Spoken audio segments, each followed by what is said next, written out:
ఇన్ని విషయాల పట్ల అవగాహన ఉండి వారి కుటుంబం పట్ల ఎన్నికల ముందు జరిగిన ప్రచారం, ఇవాళ సరికొత్త ప్రచారం మరొకటి జరుగుతున్నది. అంటే ఒక్కొక్కరు ఒక రాజకీయ పార్టీగా రాబోతున్నారు అనే ఒక చర్చ అది. అంటే వాళ్ళ వాళ్ళ వాళ్ళ ఆటిట్యూడ్స్ వల్ల ఈ స్పెక్యులేషన్స్ వస్తున్నాయి. ఫర్ ఎగ్జాంపుల్ ఫస్ట్ ఈ రజతోత్సవ సభ హరీష్ రావు గారే ఇన్ఛార్జ్ అని చెప్పారు. మీడియాలో వచ్చింది. కేసీఆర్ అన్నారా లేరా నాకు తెలియదు. మీడియాలో వచ్చిన తర్వాత ఆయన వరంగల్ వేయండు, స్థలాన్ని ఎంపిక చేశాడు. మళ్ళీ ఒక 2 రోజులకు ఆ స్థలం కాదని చెప్పి కేటీఆర్ పోయి ఇంకో స్థలాన్ని ఎంపిక చేశాడు. మళ్ళీ ఇన్ఛార్జ్ కేటీఆర్ గారికి ఇచ్చారు. అంటే పార్టీ తీసుకున్న ఈ ఊగిసలాట నిర్ణయాలు, మొదలు హరీష్ రావు పేరు చెప్పడం, తర్వాత కేటీఆరే పోయి తన మనుషులను పెట్టుకొని తన మనుషులు అంటే ఒక ముద్ర ఉంటుంది ఎవరికైనా. ఎక్కువ సార్లు ఎవరినైతే కలుస్తామో ఆ మనిషి ఈ మనిషి అని అంటారు. అట్లా పోచంపల్లి శ్రీనివాసరెడ్డి గారు కావచ్చు, కేటీఆర్ గారికి చాలా దగ్గర ఆయన. అట్లాగే అక్కడున్న వినయ్ భాస్కర్ లాంటి వాళ్ళు, ఇట్లాంటి వాళ్ళంతా కూడా కొద్దిగా కేటీఆర్ గారితో ఎక్కువగా కలిసి సంబంధం ఉన్న వ్యక్తులు. వాళ్ళ ద్వారా ఈ సభ జరిగింది. హరీష్ రావు ఓన్లీ సిద్దిపేటకు పరిమితం అయిపోయాడు. ఎన్నికలప్పుడు కూడా అదే జరిగింది. ఎన్నికలప్పుడు కూడా ఆయన ఓన్లీ మెదక్కు పరిమితం చేశాడు. లాస్ట్ టర్మ్ అంతా కూడా ఆయన మెదక్కే పరిమితం అయ్యాడు. వర్కింగ్ ప్రెసిడెంట్ కాబట్టి ఆయన మొత్తం తెలంగాణ అంతా చూశాడు. బట్ ఎందుకో తెలంగాణ ప్రజల్లో కేటీఆర్ పట్ల ఎందుకో ఆ రిసెప్షన్ లేదు. అంటే సభ బాగా సక్సెస్ అయినా కూడా ఒక హరీష్ రావు గారిని రిసీవ్ చేసుకున్నంత ఆ సఖ్యత, అనుబంధం అనేది కార్యకర్తలతో ఇంకా ఆయన ఏర్పరచుకోవాల్సి ఉన్నది. ఆయన కూడా డైనమిక్, మంచిగా మాట్లాడతాడు, చక్కగా పూర్తి అవగాహన ఉన్న వ్యక్తి. కార్యకర్తలతో కూడా కలివిడిగా ఉంటాడు, జోకులు వేస్తుంటాడు. అంత సన్నిహితంగా ఉన్నా కూడా ఎందుకో ఆ కింది క్యాడర్లా ఎస్టాబ్లిష్ అయిపోయాడు హరీష్ రావు గారు. ఎందుకంటే 2000 సంవత్సరం నుంచి ప్రతి వ్యక్తితో నేరుగా సంభాషించే సంబంధం ఉంది కాబట్టి ఇంకా ఆ ఇమేజ్ అనేది హరీష్ రావుకు ఉన్న ఇమేజ్ కంటే ఎక్కువ ఇమేజ్ బిల్డ్ చేయడానికి కేటీఆర్ ప్రయత్నం చేసినా కూడా ఇంకా అది రాలేదు. ఇంకా కొంత సమయం పడుతుంది.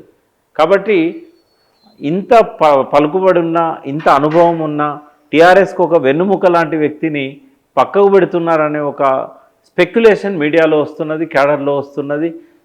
ఒక రకంగా చెప్పాలంటే మానసికంగా 2-3 గ్రూపులుగా క్యాడర్ విడిపోయి ఉన్నారు ఇప్పటికే పార్టీలో. అంటే ఆ గ్రూపులు అనేటి వాళ్ళ వాళ్ళ మనసులలో స్థిరపడిపోయినాయి. ఎట్లా అంటే హరీష్ అన్నని చిన్న చూపు చూస్తుండనే ఒక భావన క్యాడర్లో కొంత పోయింది. మీడియా కూడా దాన్ని యూట్యూబ్లలో బాగా ప్రచారం చేస్తున్నారు. వాళ్ళు యునైటెడ్గానే ఉన్నారు. మొన్న కూడా మనం చూసాం, కేటీఆర్ గారికి హరీష్ రావు గారికి మధ్య ఎటువంటి పొరపొచ్చాలు లేవని చెప్పి ఆయన ఇంటికి పోవడం ద్వారా కూడా మరొకసారి చెప్పారు. 2-3 సంవత్సరాల క్రితం కూడా ఒకవేళ కేటీఆర్ గారిని ముఖ్యమంత్రిగా ప్రకటిస్తే తనకు ఎటువంటి అభ్యంతరం లేదు, ఆయన కింద పనిచేయడానికి కూడా నేను సిద్ధంగా ఉన్నాను అని చెప్పి 3-4 ఏళ్ల కింద హరీష్ రావు గారు ప్రకటించారు. వర్కింగ్ ప్రెసిడెంట్ చేసినప్పుడు కూడా చెప్పారు. మరి ఎందుకు స్పెక్యులేషన్స్ వస్తున్నాయి అన్నప్పుడు కొన్ని రకాల నిర్ణయాలు, కొన్ని రకాల ఆటిట్యూడ్స్. ఆ టైంలో హరీష్ రావు గారు సైలెంట్గా ఉండడం, ఆయనకి ఇన్ఛార్జ్ ఇచ్చి మార్చడం, ఎక్కడ కూడా సభ ఏర్పాట్లలో ఆయన జోక్యం లేకపోవడం, హరీష్ రావు గారి మీద అటువంటి ఆరోపణలు. హరీష్ రావు గారు అంటే ఆయన కొన్ని సందర్భాలలో ఇతరులు ప్రశ్న అడగడం వల్ల దేని వలన కానీ ఎందుకు ప్రాధాన్యత విషయంలో కేటీఆర్ హరీష్ రావుకి ఎందుకు వస్తుంది ఇది పోలిక? అంటే ఈ పార్టీల కుటుంబం యొక్క ఆధిపత్యం ఉన్నంత వరకు వారసత్వంగానే తండ్రి నుంచి కొడుకు వస్తుంది. అంటే ఒక రకంగా ఆ స్థాయికి వెళ్ళిపోయింది టీఆర్ఎస్ పార్టీ, బీఆర్ఎస్ పార్టీ. మనం ఎంతమందిమి దాన్ని సమర్థించాలని ఎన్ని ప్రయత్నాలు చేసినా ఆ పార్టీకి సుప్రీం కేసీఆర్. కేసీఆర్ ఎవరికి ఇస్తాడు? సహజంగానే వాళ్ళ కుటుంబం అంటే వారసుడు. ఇప్పుడు ఆశ్రిత పక్షపాతం, బంధుప్రీతి అనేది కేసీఆర్లో ఉండకపోతే హరీష్ రావుకి ఇవ్వాలి నెక్స్ట్ ముఖ్యమంత్రి. ఎందుకు అంటే ఆయన కాంట్రిబ్యూషన్ మనం చూసినప్పుడు కేటీఆర్ ఎంటర్ అయిన తర్వాత ఆయన కాంట్రిబ్యూషన్ ఉంది. అంతకంటే 7 సంవత్సరాల ముందు ఫౌండేషన్లో ఉంది హరీష్ రావు కాంట్రిబ్యూషన్. కాబట్టి ఒక రకంగా ఆయనకు ఈ కుటుంబ పోరు, ఇంటి పోరు అంటాం కదా, ఒకవేళ ఆయన ఆ మాట కట్టుబడి ఉండి మియా బీబీ మేమిద్దరమే, మా పిల్లలిద్దరు అమెరికాలో ఉన్నారు, వాళ్ళు రారు, వాళ్ళు అక్కడే ఉంటారు, మంచి ఉద్యోగాలలో ఉన్నారు, ఆ మాటల ప్రకారం ఆయన కట్టుబడి ఉండి ఉద్యమ కాలంలో నాన్న కష్టాలను చూసి మేము కూడా వద్దామని వీళ్ళు అనుకోకపోయి ఉంటే నెక్స్ట్ ఆయన తర్వాత స్థానం హరీష్ రావుకు ఉండేది. ఎప్పుడైతే వాళ్ళు వచ్చి కష్టకాలంలో వచ్చారు, తండ్రి నిరాహార దీక్ష పట్టినప్పుడు, అంతకంటే ముందు కరీంనగర్లో రెఫరెండం అని చెప్పి రాజశేఖర రెడ్డి అన్నప్పుడు ఆ సమయంలో వీళ్ళు ఎంట్రీ ఇచ్చారు. ఆ టైం ఏదైతుందో ఎవ్వరం కూడా వాళ్ళని రిజెక్ట్ చేయలేని టైం అది. ఇంకా మనం కొద్దిగా లోతుల్లోకి వెళ్తే ఒక తండ్రి కొడుకుగా ఆయనకేమైనా అనర్హత ఉన్నదా? భారత రాజ్యాంగం ప్రకారము తండ్రి పెట్టిన పార్టీలో కొడుకు వచ్చి పనిచేయొద్దని ఏమైనా అనర్హత ఉన్నదా?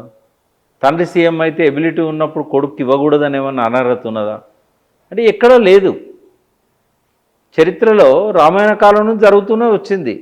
దశరథుల తర్వాత రామునికే పట్టాభిషేకం చేశారు, మధ్యలో కొద్దిగా చిక్కులు వచ్చినా కూడా. ఈ హీరో వర్షిప్ అనేది ఏదైతే వచ్చిందో ఆ తండ్రి నుంచి కొడుకు ట్రాన్స్ఫర్ అవుతున్నది. అన్సంగ్ హీరోస్ లాగా మిగిలిపోతున్నారు హరీష్ రావు లాంటి వాళ్ళు. ఓకే, ఇప్పుడు ఈయన అన్సంగ్ హీరోనేనా? అయితాండు. వాస్తవాలు అవి, రియాలిటీ అది నేను చెప్పేది. ఇప్పుడు కేసీఆర్ తనకి ఇవ్వాలని లేకపోయినా ఆ ఒత్తిడి, మానసిక ఒత్తిడి, కుటుంబ ఒత్తిడి ఆయన ఎస్కేప్ కాలేడు. మమతలు, మమకారాలు ఇవే మనకు సంఖ్యలుగా మారుతాయి. మారినప్పుడు జెన్యూన్ వాళ్ళను మనం ఎంత ప్రేమ చూపెట్టినా కూడా పక్కకు పెట్టాల్సి వస్తుంది. ఒక బుక్కే రాయొచ్చు ఈ మానసిక స్థితి మీద, కేసీఆర్కున్న ఈ పర్టికులర్ మానసిక స్థితి మీద ఒక బుక్ రాయొచ్చు. ఈ మొత్తము ప్రయాణంలో, 25 సంవత్సరాల ప్రయాణంలో ఎలాంటి మానసిక ఒత్తిళ్ల వల్ల ఎలాంటి నిర్ణయాలు తీసుకున్నాడు ఆయన తన ఇష్టానికి వ్యతిరేకంగా అని చెప్పి రాయొచ్చు.